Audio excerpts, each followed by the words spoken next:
आपको दृश्य देखकर क्या लग रहा है मैं कहाँ पर हूँ, अंदाज़ा लगा लीजिए। ये गुरु परंपरा की हम बात करें वो यहाँ से शुरू हुई है। वो स्थिति मैंने स्वयं भोगी है। लोगों ने पागल घोषित कर ही दिया था। सबसे जब से गुरु शिखर ही कहलाता है और गुरु शिष्य परंपरा यहाँ से ही चालू हुई। इससे पहले ऋषि मुनियों की परंपराएं चलती थी। तो महात्मा बताते हैं मानसिक पूजा के अंदर जो व्यक्ति चला गया या जो महात्मा चला गया, जो भक्त चला गया, उसको दुनिया कुछ भी नश्वर दिखाई देती है।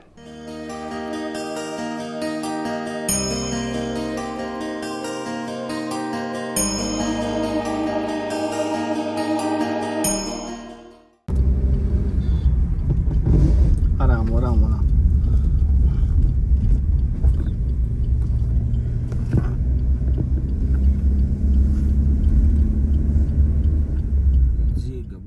जय गुरुदेव, राधे राधे, जय श्री सीताराम। सभी साथियों, आप कैसे, मुझे कमेंट करके जरूर बताना। मैं अच्छा हूँ, आप सभी आशा करता हूँ ईश्वर कृपा से, हरि कृपा से, गुरु कृपा से कुशल मंगल होंगे। और मैं जैसे लगातार धर्म की यात्रा में आपको संतों के दर्शन करा रहा हूँ। अभी मैं आपको दृश्य देखकर क्या लग रहा है मैं कहाँ पर हूँ, अंदाज़ा लगा लीजिए। उत्तराखंड का सोच रहे हो, कश्मीर का, हिमाचल का? नहीं नहीं नहीं, ये है, कमेंट करके पहले बता रहा, मैं बता रहा हूँ, ये राजस्थान है। जी हाँ, ये आप देख पा रहे हो, ये राजस्थान है। ये राजस्थान का कश्मीर है, जैसे आप देख पा रहे हो। जी हाँ, राजस्थान का कश्मीर कह सकता हूँ और राजस्थान का उत्तराखंड कह सकता हूँ। पूरा का पूरा ये दृश्य आपको देखने को मिल रहा है। और यहाँ पर इस पहाड़ियों में, आबू की पहाड़ियों में, गुरु शिखर पे, जैसे गुरु शिखर पे बहुत सारे संत तपस्या करते हैं अंदर गुफाओं में। ये मुझे संतों के द्वारा जानकारी मिली। तो ऐसे विलक्षण संत है कि राजस्थान के देवता स्वरूप माने जाते हैं संत हमारे यहाँ पर। और यहाँ पर सेवा भाव राजस्थानियों में अधिकतर पाया जाता है, आप सबको पता होगा। और यहाँ पर राजस्थान के देवभूमि भी कहा जाता है, राजस्थान को, इस क्षेत्र को देवभूमि भी कहा जाता है। जी हाँ, और साथ साथ राजस्थान में वीरों की भूमि के साथ साथ संतों की तपोभूमि भी रही है राजस्थान। भक्ति की अहम योगदान भी रहा है राजस्थान की। अगर भक्ति की बात आता है, मीरा का नाम नहीं आया, ऐसा हो ही नहीं सकता। वीरता की बात आए, महाना प्रताप की बात आए नहीं, ऐसी हो ही नहीं सकता। तो इसी प्रकार की हाँ, राजस्थान धरा पर मैं संतों के दर्शन के लिए आपके पास आया हूँ और आपको इसी धर्म की यात्रा माध्यम से मैं संतों के दर्शन कराऊंगा। एक बार व्यू देखिए, पूरा बादल को छू रहे हैं हम।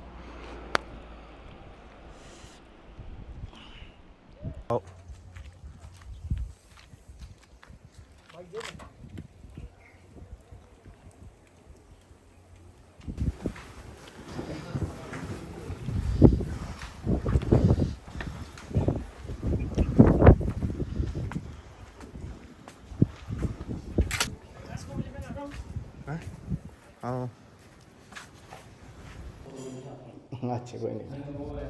साथियों, जैसे कि जिस चैतन्य धुने की हम बात कर रहे थे, जो दत्तात्रेय जी की काल से आ रहा है अभी, ये जैसे आप देख पा रहे हो, ये तो यहाँ पर महाराज जी, ये क्या है? यहाँ ये गुरु गद्दी है।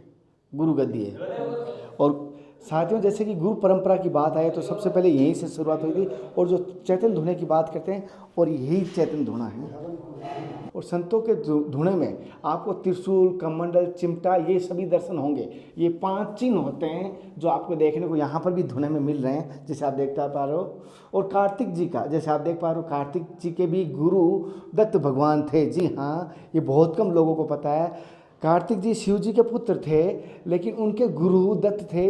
दत्त भगवान कहते हैं दत्तात्रेय जी, क्योंकि उस समय उनको अवधूत गीता, जी मैंने शायद तक सुना, अवधूत गीता का उपदेश कार्तिक जी को दत्तात्रेय भगवान ने ही दिया था। ये मैंने संतों से जाना है और सुना है। और इसके बारे में और भी जानकारी आपको महाराज जी से लेकर देने की कोशिश करूँगा।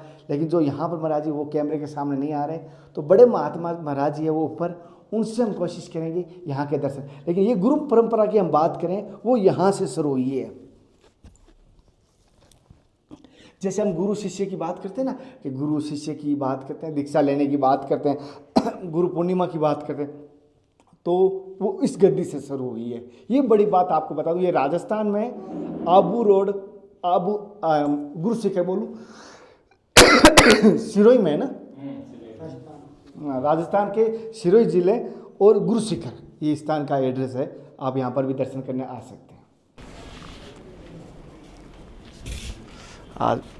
आज बहुत मौसम ऐसा हो गया। मौसम तो यहाँ ऐसा ही रहता है। अच्छा, पूरा दिन भर दिखाई नहीं देता? ना कुछ दिखाई नहीं देता। मौसम यहाँ ऐसा ही रहता है, बरसात के अंदर महीनों ऐसा रहता है। बरसने से तो है ही है, महीनों रह जाता है ये, कपड़े नहीं सूखते, सुखाने पड़ते हैं। अच्छा महाराज, जब आप आए थे उस समय जैसे 2000 आपने 1973 में आए थे, 76 में, मैं 2077 में आया था। 77 में आए थे पहले महाराज। 77 में आया था मैं। अच्छा, ठंड लग रही है थोड़ी सी। आज स्वास्थ्य भी थोड़ा ऐसा ही है, क्लाइमेट ऐसा ही है ना, जी तो स्वास्थ्य भी थोड़ा ऐसा ही रहता है। थोड़ा सा। अच्छा 76 में आए थे आप? ना हाँ 76 में आया, 76-77 में आया था। उस टाइम मेरी बचपना थी यहाँ पे था, मैंने गुफाओं में रहा, यहाँ पे भी अच्छा चला जाता गुफाओं में। तो यहाँ पर उस समय किस प्रकार के जानवर रहते, अभी यहाँ पर है, अभी भी है या पहले थे? जानवर तो है, जानवर है। यहाँ पर कौन से जानवर ज़्यादा खतरा रहता है? ज़्यादा रीछ होगा, तेंदुए वगैरह यही है। आपने कभी ऐसा देखा है कि यहाँ पर? देखते यहाँ पे बाहर देखते, कई बार देखते रात को। रीछ को तो घूमते रहते हैं हमेशा। अच्छा, और ये सुनसान हो जाता है तो अपने खुराक के चक्कर में आते हैं। क्या रीछ ज़्यादा आता है, नहीं ज़्यादा थे। तो आपके जीवन का पूरा सार क्या रहा इस संत जीवन का और भगवान की प्राप्ति के मार्ग का? मार्ग तो ऐसा है, भगवान की प्राप्ति के लिए तो इन्होंने हमने इस विष को धारण किया है। अभी जिसको हम भूल जावें तो फिर तो गलत ही होगा ना, फिर तो इसमें आना ही बेकार है। क्या और शुरू से ही बचपन से जब भक्ति थी तो इसमें आए ना हम। क्या नहीं तो आते क्यों?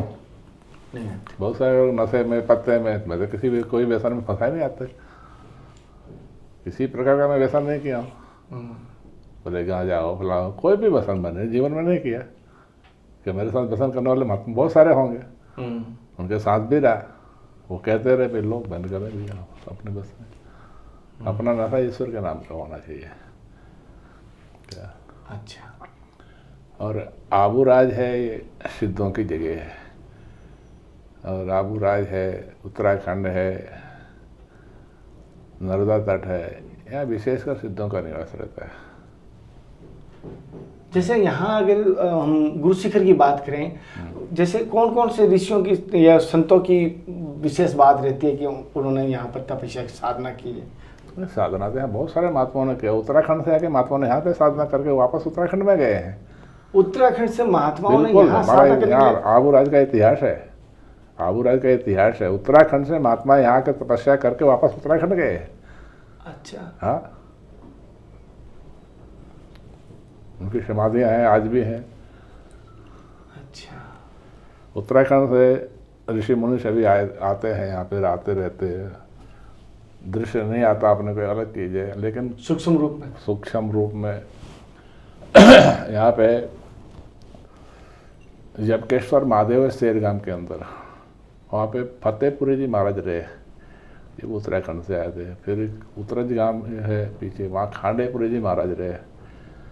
और फिर ये जवाई गांव में बागपुरी जी और ओरिया गांव में भीमपुरी, चारों ही गुरु भाई थे ये।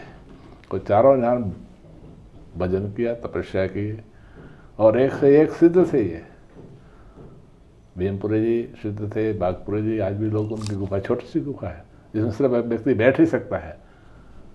क्या भीमपुरी जी गुफा, यहाँ पे भीम गुफा किसको कहते हैं।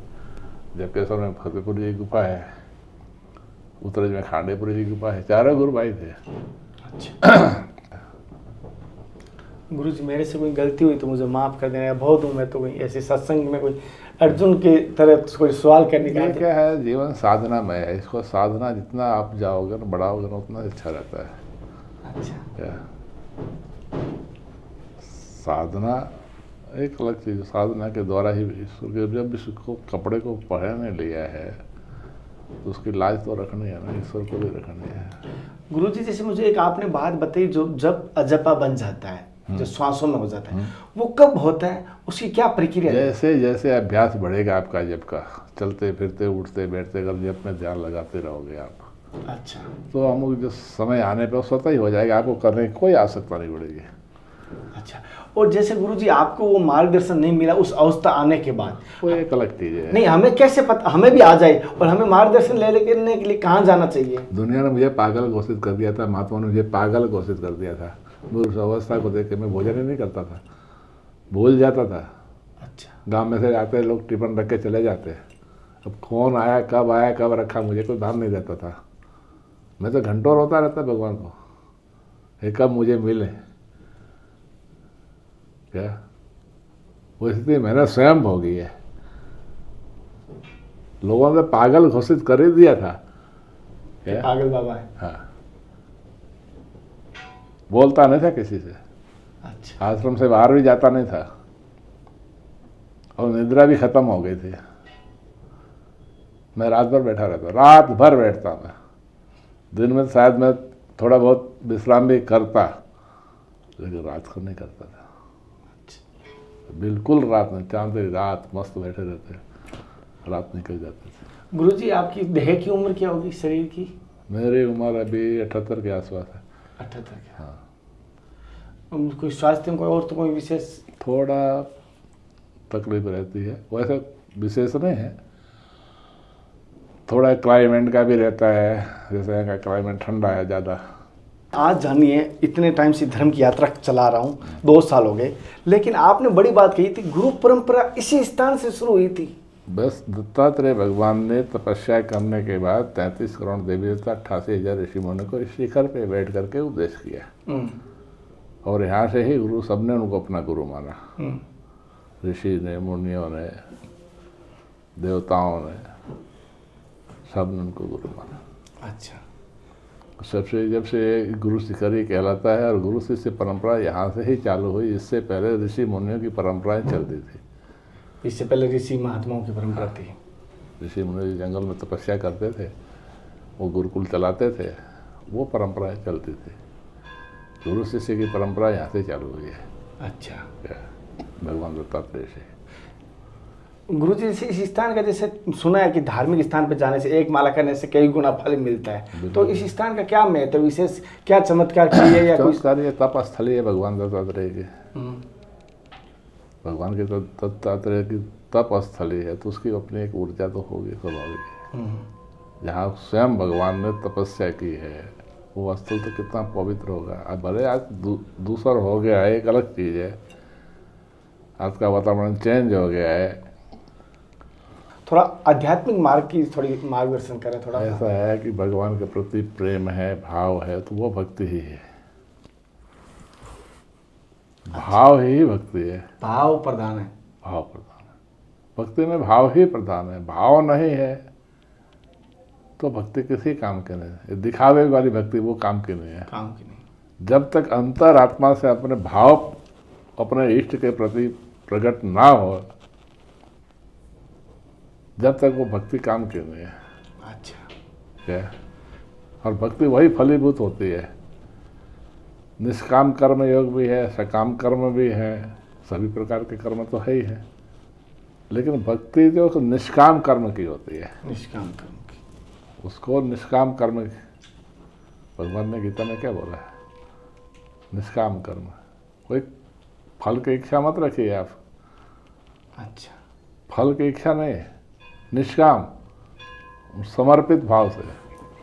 हमारे ऋषि मुनियों में एक मानसिक पूजा का विधान है, शायद आपने सुना भी होगा, और भी जगह सत्संग करते हैं, जाते हैं धार्मिक स्थलों पे, तो महात्मा बताते हैं मानसिक पूजा के अंदर जो व्यक्ति चला गया, या जो महात्मा चला गया, जो भक्त चला गया, उसको दुनिया कुछ भी नश्वर दिखाई देती है।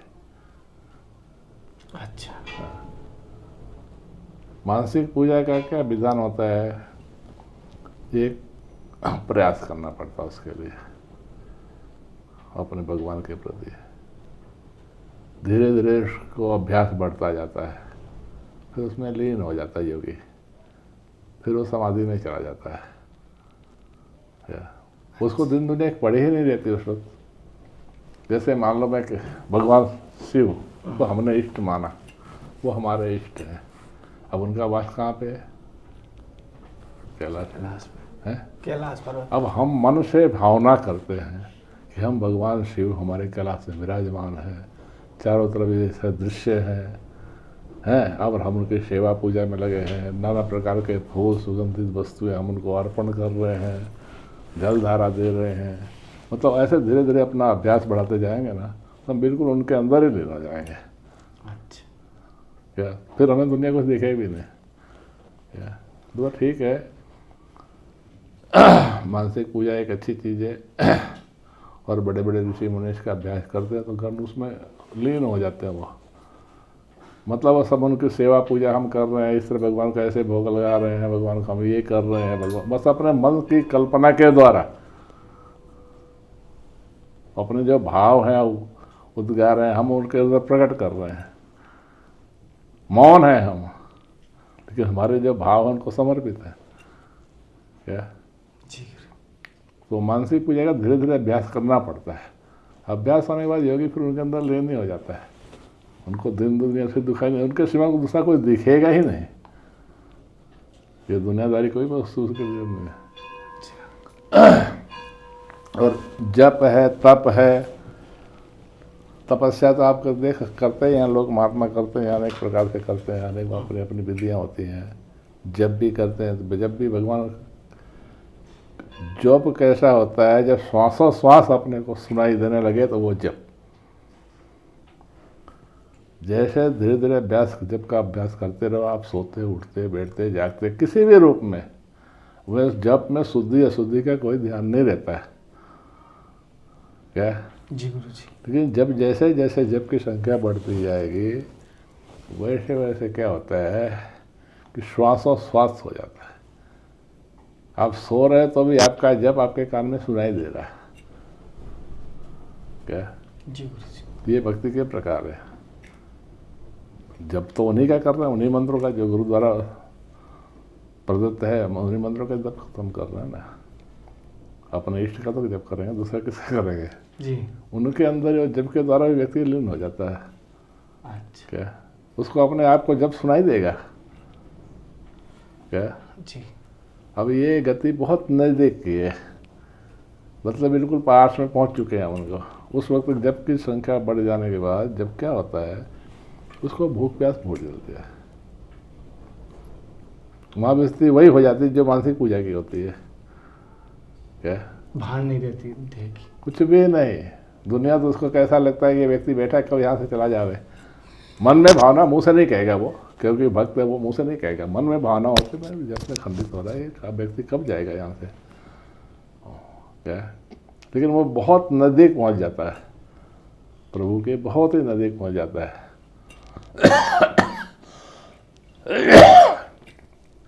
क्योंकि मैंने इस स्थिति को प्राप्त किया पहले। अच्छा। इस बात में ये फंस गया है पंचायती कार्य में, इधे व्यवस्था में, सब प्रपंच है। अच्छा। ये सब प्रपंच है। क्या लेकिन क्या करें, दुनिया में आए तो भी लिखा होगा। बारिश तो नहीं हो रही? मुझे मार्गदर्शक नहीं मिला। अच्छा। मैं ऐसी स्थिति में पहुंच गया था, मैं आज भी सोचता हूँ कि मैं उस स्थिति में वापस आऊँ, नहीं आ पा रहा हूँ। प्रपंच में फंस चुका हूँ, ये तेरा ये मेरा में चक्कर में। ये वापस उससे बेक भी ले लेते हैं, वापस भी इसमें।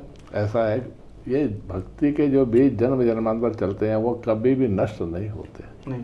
भगवान ने गीता में क्या बोला, मेरे भक्ति जिसने भी की है वो कभी नष्ट नहीं होते। वो बीज समय आने पे अंकुरित हो जाता है। हमने स्थिति प्राप्त की है, मैं गर्व के साथ कह सकता हूँ। मुझे बहुत बाद में एक संत मिले वृंदावन में, टाटम्बरी बाबा। तो उन्होंने बोला भाई तो वापस वो स्थिति वापस ला। मैं कहा मरे मैं चाह के भी नहीं। बहुत तो इतना नज़दीक पहुंच गया था, मैं घंटों रोता, भूख प्यास भूल गया था। पता है किस दुनिया में था मुझे पता नहीं। लोग मुझे पागल घोषित कर दिया था लोगों ने, मेरे भक्तों ने, मेरे महात्माओं ने बोले पागल हो गया, दिमाग घूम गया। लेकिन वो बाबा जब मिले, मैंने उनसे बोले वो वापस ला, तो कैसे भी करके तो बहुत नज़दीक जाकर वापस लौटा, क्योंकि मुझे मार्गदर्शन नहीं मिल पाया था। वो क्या कारण हुआ था कि वो वापस आ गए उस स्थिति से? मार्गदर्शन नहीं मिल पाया। अच्छा, गुरु तो आगे रास्ता बताने वाला भी चाहिए ना। सही है, सत्य क्या या कुछ अपने कर्म बंधन ऐसे ही होंगे। क्या अभी नहीं मिलता, आगे तो मिलेंगे जाएंगे कहाँ। क्या टाटम्बरी बाबा ने मुझे बोला भाई आप बहुत नज़दीक जाके वापस मैं तुमको रास्ता दूंगा। मैं गाइड करूँगा, लेकिन तुम वापस इसी वजह जैसी थी वो लाओ। लेकिन नहीं, क्या करके भी नहीं ले पाए उनके पास। क्या कोई पूर्व के कर्म भी नटते हैं, होता है, क्या करेंगे। लेकिन जीव तो मेरा वही है, आज भी वही है। भले कर्म करते हैं, संसार में आए तो कर्म करते ही हैं। बेक लिया, दो रोटी खा रहे हैं, उनकी तो हाजिरी तो बजानी पड़ेगी, स्वाभाविक ही है। हाँ, लेकिन मैं मेले से मुक्त होना भी चाहता हूँ। क्या मेले से मुक्त होकर मैं नर्मदा तट पे जाना चाहता हूँ। नर्मदा मैया की जय। जी साथियों, जैसे कि महाराज जी ने अपने जीवन का अनुभव बताया, सत्संग बताई, किस प्रकार लगी मुझे कमेंट करके जो बताना। ऐसे आपको लगातार संतों के दर्शन और सत्संग मिलती रहेगी। तब तक जय हिंद, वंदे मातरम, हर हर महादेव, जय भगवान की, जय गुरुनाथ। हे नाथ, हे मेरे नाथ, मैं आपको बोलूँ नहीं, जय गुरुदेव, जय गुरुदेव।